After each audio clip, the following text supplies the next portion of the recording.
Hafatatat manoha, come for a ride on my carabao. That's a welcome from the people of Gada, Tau Tau Guam. Out in the West Pacific, on waters blue and calm, rest a lovely island, the tropical island of Guam. Welcome to Guam, an island in the South Pacific, a U.S. territory.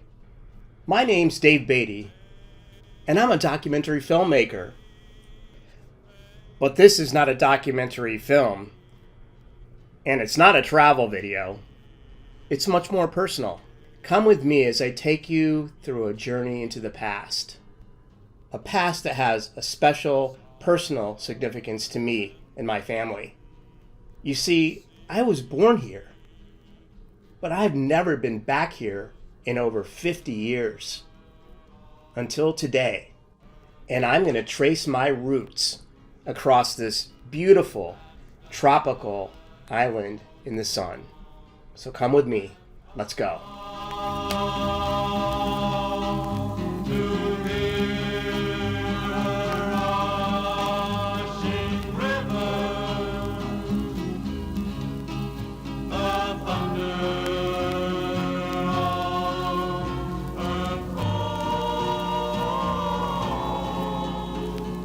Stand beneath the branches of shade green glistening palm, with sunlight gently kissing The island of Guam. Well, I haven't been back here since 1968. A long time when you think about it. Although I was born here, I really don't know much about the place because I left when I was very young. In this video, I'm going to show you what it's like to come back all these years later and drive around and look at some of the places where my family once lived and where I was first raised. I was lucky enough to come on this trip working on a project for the World War II Foundation.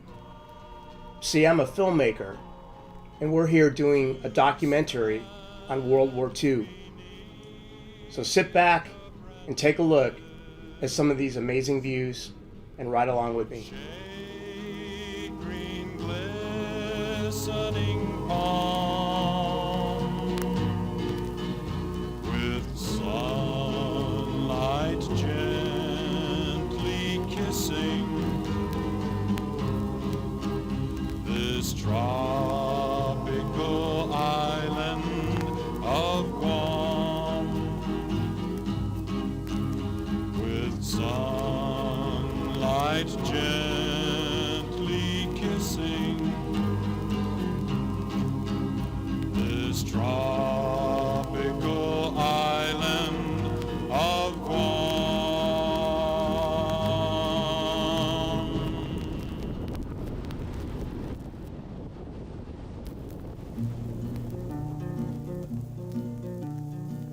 Guam is good, that's what the poster said. So I packed up my home and I rolled up my bed, and I went where those balmy winds done blow, where there's plenty of ice but no snow.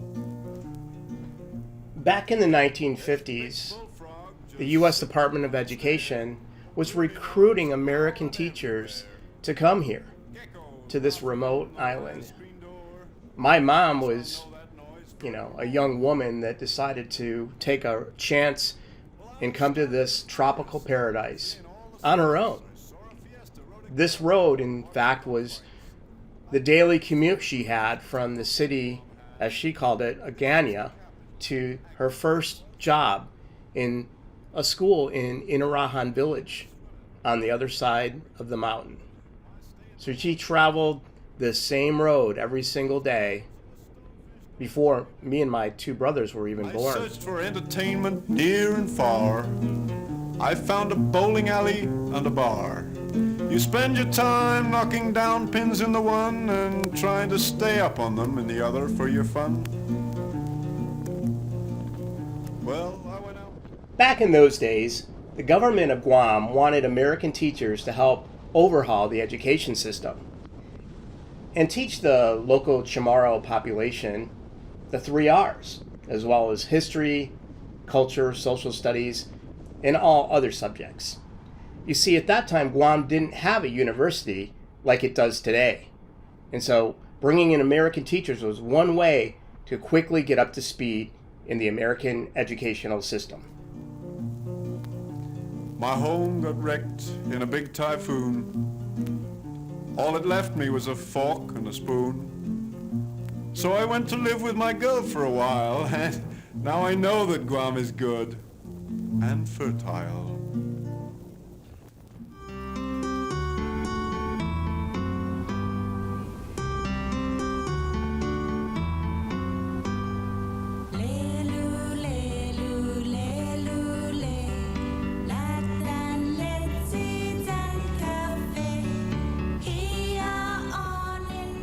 Back in the 50s and 60s, my mom wasn't just content going by herself and teaching school in a foreign country almost 10,000 miles from her home state of New York.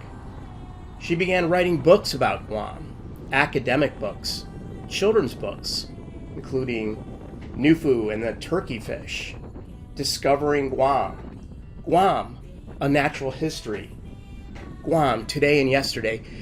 These books remain some of the only natural history books about Guam to this day. They're hard to find and they're out of print, but remarkable for a young American woman on her own.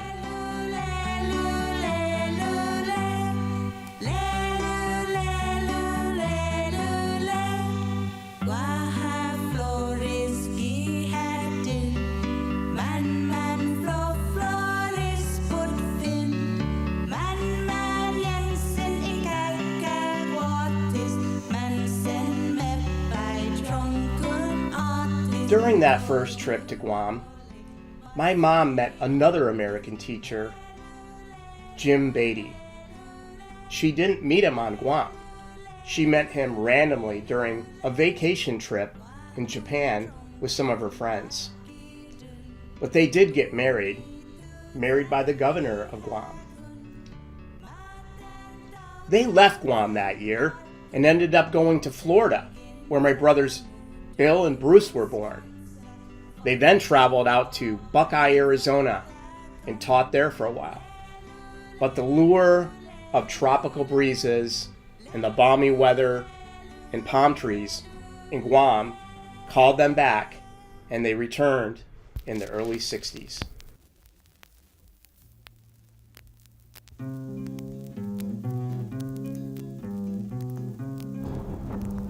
Hafatatat manoha, come for a ride on my carabao.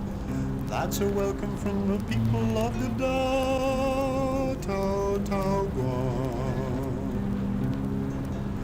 Chief, he was god of Sasalaguan, where he created servant man. A soul fell down to earth one day. He looked around and decided to stay. The island of Guam he made his home. He fashioned children from the sand and loam. Chief, he came down to take him away, but the man said no, I'm here to stay. Hafetatad manoha, come for a ride on my carabao. That's a welcome from the people of Godao, Tau Tau Guam. It was during that second trip to Guam, 1965 to be exact, that I guess my soul fell to the earth and ended up choosing an American family, the Beatties. Yep, that's yours truly. I was born here. And it wasn't so bad, especially since I had a free ride. They made him chief, they made him king, and now his praises all people sing. Hafatata manoha, come for a ride on my carabao. That's a welcome from the people of Gadao, Tau Tau Guam. Beautiful Serena loved to swim in the sea, amidst the waters and the waves where she wanted to be. Her mother made a curse, she made a wish. She thought Serena should be a fish. When her wish came true, mother started to wail. Instead of legs, Serena now has a tail. She swam out to sea, said goodbye to her home. With King Neptune now the seven seas she roams. Hafatata manoha, come for a ride on my carabao. That's a welcome from the people of Gadao, Tau Tau Guam, Tau Tau Guam.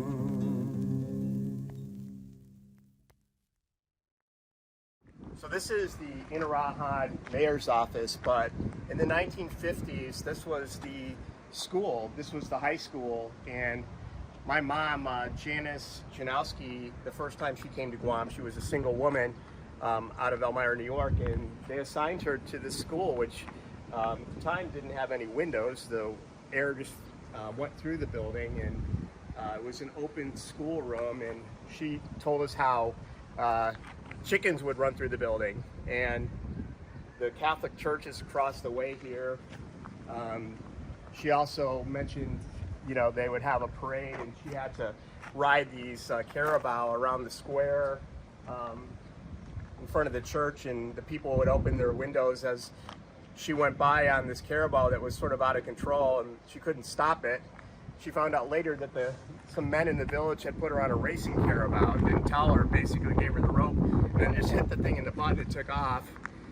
She didn't know how to stop it. Eventually, she didn't fall off, and eventually they got this animal stopped, and she never did see those guys again. I guess they were played a big joke on her, but this was her first school. Because of my wide travels, and I'll try to be specific, I've been on every island that dots this wide Pacific. The travel ads will tell you about the charm each place possesses, but we who know will laugh and shout that all these islands are messes. Of course, there's one place that you admire, and I'm no different from the rest. I'll name the place that I desire. I consider it the best. Oh, I'm balmy over Guami. You may think it's strange. Where else are the roaches big enough to ride the range? I'm balmy over Guami. Never have been bored. Love the padded cell I have in the psycho ward. I'm balmy over Guami. Guami makes me balmy. I'm balmy over Guami. I'm crazy, don't you see? Now the window, she is open and see flies are coming in. If someone doesn't stop me, I'll drink up all the gin. My leave is really overdue and I'm always in my sack. The bats are in my belfry, I'm the island maniac. Agana, Agana, Agana is murder, don't you see? We're headed to Merizo Village. Actually, it's the only place that I've ever lived on Guam. My mom was actually here twice. Once during the first time that she was in Guam by herself, she taught at the Merizo School. And then later, on the second trip in the early 60s, her, my father, and my two brothers, and shortly me, ended up back in Merizo Village. They were building new houses up on the mountain and a brand new American-style school. And that's where we're headed now. This is my island in the sun, where my people have toiled since time begun. I have sailed on many a sea, Her shores will always be home to me.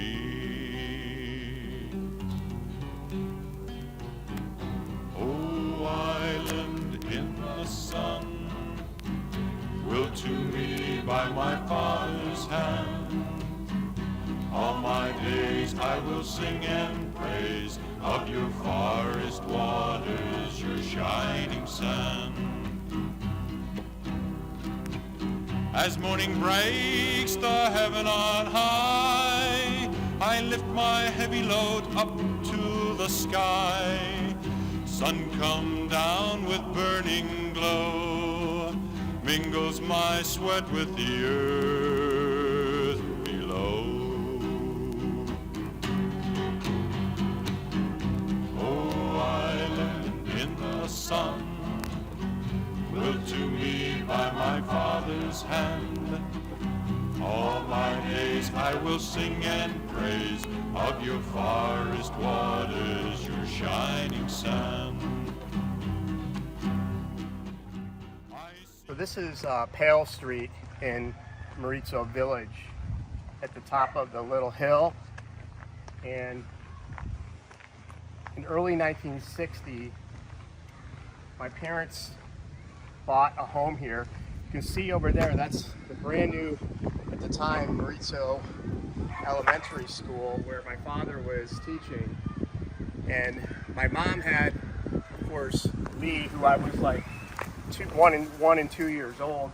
So she was writing and she wasn't teaching full time. There was just several brand new block construction homes where American teachers at the time had been given housing by the U.S. Department of Education. And this house over here, according to my brother, is the home that my two brothers, and myself, my dad, and my mom lived here for a few years before my father died. It's the last place that we lived on Guam. Right here, still here. My mom was an avid photographer throughout her life. She took this slide in the 1960s of what I assume to be the home.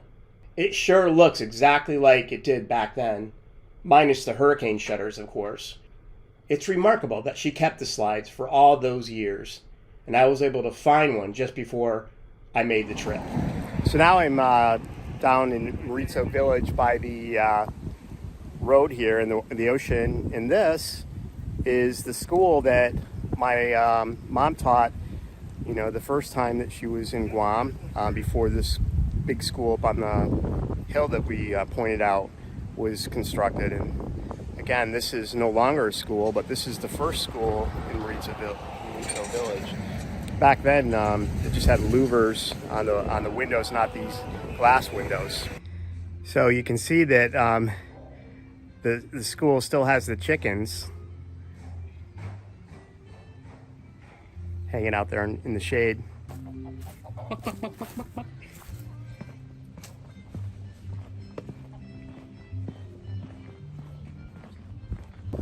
When I was really just a baby, I remember a bunch of boys playing out here playing basketball. I must have just been 2 or 3 years old. Oh, island in the sun, willed to me by my father's hand. All my days I will sing and praise of your forest waters, your shining sand.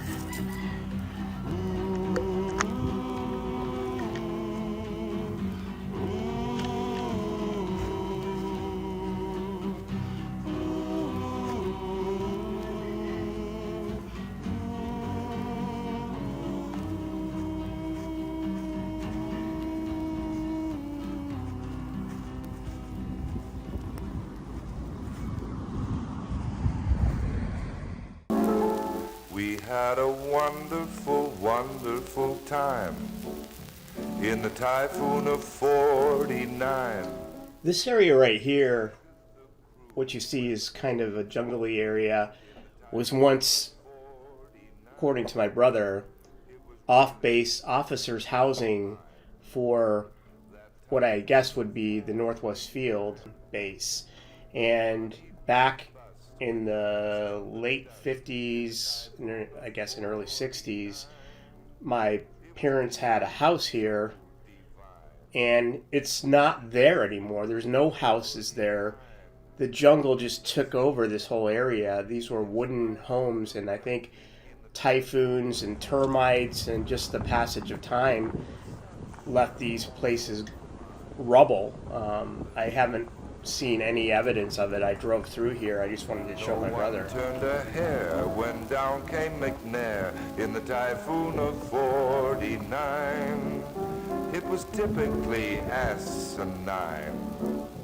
The typhoon of 49.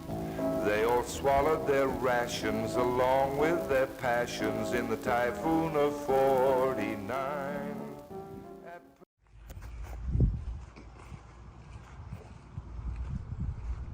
My father, Jim Beatty, died on Guam in 1968. So when I was 3 years old, I never really knew the man, but I did know that he was buried here on the island, and I did learn that he was buried on Nimitz Hill.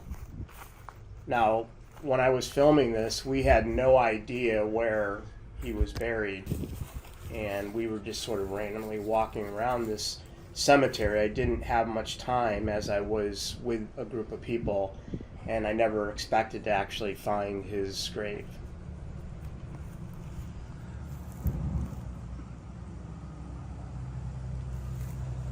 Well, it's been a long time, obviously. This is my dad's grave site here on Nimitz Hill in Guam, 1968. So I would have been 3 years old, probably the year that I left this island and came back to the United States. I have some ashes from my mom.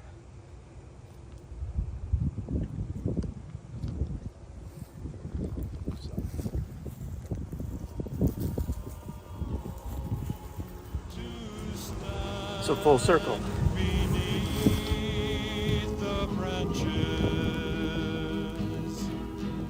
of shade green glistening palm, with sunlight gently kissing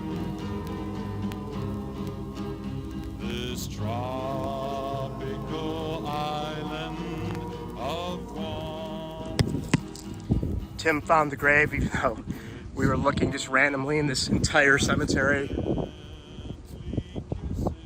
I thought maybe one of the roosters running around might find it for us, but They're union roosters, so they only work at certain